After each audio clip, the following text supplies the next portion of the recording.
ওকে এরকম ভাবে নির্মম ভাবে মারছে, ওর হাত কাটছে, ওর মাথা ভাঙছে, ভাঙিয়া ওরে এরকম ভাবে আমার চোখে আর বাড়ি আসে না, কাঁদতে কাঁদতে আমি বিচার চাই, বিচার চাই, বিচার চাই, হত্যার বিচার চাই, বিচার চাই, বিচার চাই। কিশোরগঞ্জের কটিয়াদি থানার চাতল গ্রামের 11 বছর বয়সী এক মেয়ের সাথে ঘটে গেল যুগের সবচেয়ে নিকৃষ্টতম অমানবিক ঘটনা। আর এই ঘটনা নিয়ে কটিয়াদির মানুষের মধ্যে সৃষ্টি হয়েছে তীব্র ক্ষোভ। এরই বহিঃপ্রকাশ ঘটছে সেখানকার বিভিন্ন মানববন্ধন এবং অপরাধীদের বিচারের দাবি নিয়ে বের হওয়া মিছিলগুলোতে। প্রিয় আমার কটিয়াদি উপজেলাবাসী, আজকে এলাকাবাসী, বৈষম্য বিরোধী ছাত্র সমাজ তারা এই হত্যাকাণ্ডের প্রতিবাদে আজকে বিক্ষোভ মিছিল শুরু করেছে। ছাত্র জনতার এই বিক্ষোভ মিছিলের সাথে আপামর জনসাধারণের সমর্থন রয়েছে এবং আমরা এই জিদ্দি নামে যে কিশোরী, তাকে যে হত্যার যে তালবাহানা চলছে, এটা টাকা পয়সার লোভ দেখানো হচ্ছে। পুলিশ হয়তোবা জানি না তারা কি রিপোর্ট দেয়, এই হত্যাকাণ্ডের যেন সঠিক রিপোর্ট দিয়ে হত্যাকাণ্ডের বিচার করা হয়, এটা এলাকাবাসীর এবং বৈষম্য বিরোধী ছাত্রদের একটি দাবি। তো এই দাবির যদি কোনো হেরফের করা হয়, তো বৈষম্য বিরোধী বা ছাত্র সমাজ এটার প্রতিরোধ করে তুলবে ইনশাল্লাহ।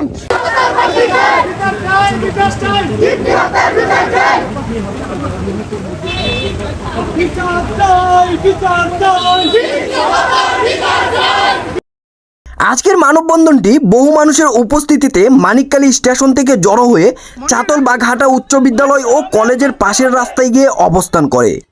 তখন সেখানকার আশেপাশের সব বয়সী মানুষ এবং চাতল বাঘহাটা উচ্চ বিদ্যালয় ও কলেজের ছাত্রছাত্রীরাও মানববন্ধনে যোগ দেয়। মেয়ের এই নির্মম অকাল মৃত্যু তার অসহায় বাবা যেন কিছুতেই মেনে নিতে পারছে না। আর তাই তো এই বিষয় নিয়ে কথা বলতে গিয়ে অবাগা বাবা বারবার ডুকরে ডুকরে কেঁদে উঠছে। ওরা আমার মেয়েকে আমার বাড়ির থেকে নিছে, কিভাবে নিছে? আমি বাচ্চা মানুষ দিতে চাই না, আমি দরদি দত্তর মাঝে আমার বসবাস। ওরা আমার দুঃসম্পর্ক আত্মীয় হয়, ওরা আমার দুঃসম্পর্ক ফুফাতো বোন হয়। ওরা সহানুভূতি দেখায়া আমার মেয়েকে নিছে, যে বলছে আমার বাচ্চা আছে, ওদের সাথে খেলাধুলা করবো, ওরে আমি মানুষের মতো মানুষ করব, এই বলে আমাদের কাছ থেকে নেয়। নিয়ে ওকে এরকম ভাবে নির্মম ভাবে মারছে, ওর হাত কাটছে, ওর মাথা ভাঙছে, ভাঙিয়া ওরে এরকম ভাবে আমার চোখে আর বাড়ি আসে না, কাঁদতে কাঁদতে আমি সহ্য করতে পারি না। আমার মেয়ে এরকম ভাবে মারছে। আমি বাংলাদেশ সরকারের কাছে বিচার চাই, এই ছাত্র সমাজের কাছে আমি বিচার চাই। আমার মেয়েরা যেভাবে ওরা মারছে, ওরা যেভাবে মারে, এই সারা বাংলাদেশের সমস্ত মানুষের কাছে আমি এই মৃত্যুর বিচার চাই। আমার মতো আমার মেয়ের মারলো, আমি তোমার ছেড়ে দিতে চাইছিলাম না। ওরা আমার বাচ্চারা নিয়ে এভাবে গরম পানি দিয়ে ডরা দেওয়া পড়াইছে, আগুনের চেক দিছে, কমাইছে, তোতা হাত কাটছে, মাথাতে আঘাত করছিল, কমাইছে। আমি এমন কি করলাম? আমার বাচ্চারা এভাবে মারলো। বর্তমান নাম হলো আসমা। কোন আসমা? তার ফাঁসি চাই, তার সর্বোচ্চ শাস্তি চাই। কেন মারলো? কেন মারলো তা আমি জানি না, ওরা আমার কাছ থেকে বললে নিছে। বাচ্চাটারে নিচে ওরা আমরা দিতে চাই না, বলি যে ছোট মানুষ, ওর আপনার বাসায় থাকতে পারবে না। তবে বলেছে যে আমার সন্তানের মতো লালন পালন করবো, আমাদের বাচ্চার লোকে স্কুলে যাইবো আইবো, এভাবে বলে নিছে। তবে আমরা তো ফোন টোন দিতেছি, কথাবার্তা উনি তো আমরা 1 বছর রয়েছে, 1 বছর পরে ওনারা মাইরিয়া এরপরে লাশ বাড়িতে লই আইবছে, আমরা কিছুই জানি না। লাশ বলছে যে ওই বাচ্চা ডায়রিয়াতে মারা গেছে, কিন্তু আমরা বুকরা টুকরা মুখোশ টুকুশ লাগাই দিছে। আমরা লাশ খুলে দেখি যে না, ডায়রিয়াতে মারা যায় নাই, তার সারা শরীর পুরার আঘাত, খাতার আঘাত, মাথার মাঝে কূপ, এটি দেখছি আমরা। এখন আপনারা কি চান সেটা বলেন। এখন আমরা এই বিচার চাই, সরকারের কাছে এই আবেদন করছি, আমরা বিচার চাই, সরকারের চাই, খুনিদের ফাঁসি চাই। নামগুলা বলেন। নাম আসমা, মুজাহিদ, পাপিয়া, মুন্না। কোনটা নারীর ইয়াতে মারা হয়েছে এটা বলেন। লালবাগ, ঢাকা লালবাগে মারছে, ছোট বাট মরছি। তার কে নিয়ে আইছিল লাশ? লাশ নিয়ে আইছে মুজাহিদ, মুজাহিদকে আমরা আটকাইছি, থানায় দিছি, সম্পর্কে আমরা ফুয়াতো ভাই। আপনার ফুয়াতো ভাই? খুনির আপন ভাই। আপন ভাই? জি। আচ্ছা। আসসালামু আলাইকুম, আমি মাহফুজ, আমি জিদনির চাচা হই ও আমার ভাই ওর মেয়ে। তো যাদের বাড়িতে ছিল ওরা আমাদের দুঃসম্পর্কের ফুফাতো বোন হয়, জিদনিরও ফুফাতো ফুফি হয় আর কি।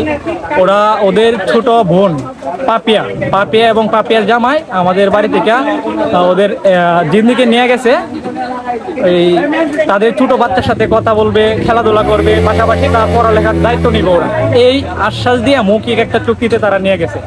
নিয়ে যাওয়ার পরে তাদের সাথে আমরা ফোনে কথা বলি, সরাসরি আমরা কথা বলতে পারি না, সরাসরি আমরা যাইতে পারি না। ওরা বিভিন্ন এক্সকিউজ দেখায়, বলে যে তারা বেড়াইতে চলে গেছে, এখন দেখা করে যে ওনার জিদনি ভালো আছে। আমরা আলহামদুলিল্লাহ ভালো বুঝে নিছি সে ভালো আছে। তারপর হঠাৎ করে একদিন গত মাসের 22 তারিখ তারা বাড়িতে দুইজন খবর নিয়ে আসে, এই আসমারি ছোট ভাই মুন্না এবং তার বোন জামাই সুমার বোন জামাই, ওরা দুইজন খবর নিয়ে আসে জিদনি তার পেটের অসুখে মারা গেছে। তো জিজ্ঞেস করলাম পেটের অসুখে কিভাবে মারা গেল, তারা হসপিটালে নেয় নাই কেন? তারপর বললো যে হসপিটালে নিতে মারা গেছে, তারা মৃতদেহগুলো বাড়িতে নিয়ে আসছে, মৃতদেহটি বাড়িতে নিয়ে আসছে। আমরা বলছি যে লাশ আসতে কতক্ষণ লাগবে? ওরা বলছে রাস্তায় আসতে 1.5 ঘন্টা লাগবে।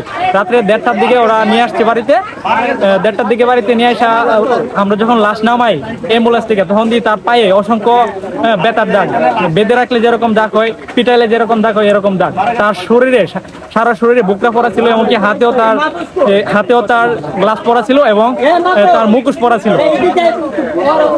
পরবর্তীতে আমরা বুকটাগুলো কাটার পরে আমরা দেখি তার শরীরে বুকে নাভির উপরে অসংখ্য নির্যাতনের দাগ, খাল হয়ে রয়েছে, ফুলে রয়েছে। আমরা জিজ্ঞেস করলাম এসব কিভাবে হয়েছে, তারা কিছু বলতে পারে না। আমরা একজনকে আটক করি, বাকিরা পালায় যায়। ও তাকে আমরা 54 কোর্টে চালান করি, সে আবার জামিনে আছে। আমরা এর 2 দিন পর অর্থাৎ 27 তারিখ, মেবি 27 তারিখে আমাদের মামলাটা গ্রহণ হয়। 27 তারিখে আমরা মামলা করি যারা বাড়িতে আসছিল তাদের নামে, আর যাদের বাড়িতে ছিল তার নামে। নামগুলো হচ্ছে আসমার জামাই হচ্ছে নূরজামান, আর ওর ছেলে আছে, ছেলের নাম হচ্ছে আহনাফ, আর ওর আসমার ভাই এবং তার দুলাভাই ওরা হচ্ছে আপনার মুন্না, মুজাহিদ, পাপিয়া এবং সুমন, ওদের নামে অর্থাৎ টোটাল 7 জনের নামে আমরা মামলা করি। ওরা এখন পলাতক আছে, পুলিশের কার্যক্রম মানে চালিয়ে যাচ্ছে, কিন্তু এখন পর্যন্ত তারা আসামি ধরতে পারতেছে না। আমরা চাচ্ছি যে তাড়াতাড়ি আসামিগুলো ধরুক এবং সুষ্ঠু একটি বিচার করুক। আমরা সকলের কাছে এটাই দাবি যে দ্রুত আসামি ধরুক এবং তাদের বিচারের আওতায় আনা হোক এবং দৃষ্টান্তমূলক একটি শাস্তি তাদেরকে যেন আমাদের সরকার দেয়, আমরা এতটুকু আশাবাদী। আর বিশেষ করে আমাদের পোস্টমর্টম রিপোর্টটা প্রায় 12 দিন হয়ে গেছে, এখন পর্যন্ত পাচ্ছি না আর কি। এটা পুলিশকে বলছিলাম, ওরা বলছে যে 1 মাসের মতো সময় লাগে। আমি নিজেও জানি না এটা কতদিন লাগে। এটা যদি তাড়াতাড়ি হয় তাহলে আমাদের মামলাটা তাড়াতাড়ি আগাইবে। মাত্র 11 বছর বয়সী কিশোরীকে এত নির্মমভাবে অত্যাচার করে হত্যা করায় কটিয়াদীবাসীর সকল মানুষের হৃদয়ে দাগ কাটে। আর তাই তো সকল শ্রেণী পেশার মানুষ এসে যোগ দিচ্ছে এই মানববন্ধনে। এখানে তাদের একটাই দাবি, সেটি হচ্ছে খুনিদের সুষ্ঠু এবং সর্বোচ্চ শাস্তির আওতায় আনা হোক। জিদনিকে যারা মারছে আমরা তাদের বিচার চাই, তার হত্যাকারীদের যাতে সুষ্ঠু বিচার হয় আমরা সেটাই চাই। এলাকাবাসী, আশেপাশের লোকজন এবং নেটিজেনদের একটাই দাবি, এমন নির্মম হত্যার শিকার যেন আর কোনো জিদনি অথবা কোনো মানুষকে যেন হতে না হয়, সেজন্য অপরাধীদের দৃষ্টান্তমূলক শাস্তির আওতায় আনা হোক। আর এই খবরটি বর্তমান তত্ত্বাবধায়ক সরকারের নজর পর্যন্ত পৌঁছে দিতে আপনারা সবাই প্লিজ ভিডিওটি শেয়ার করে দিন।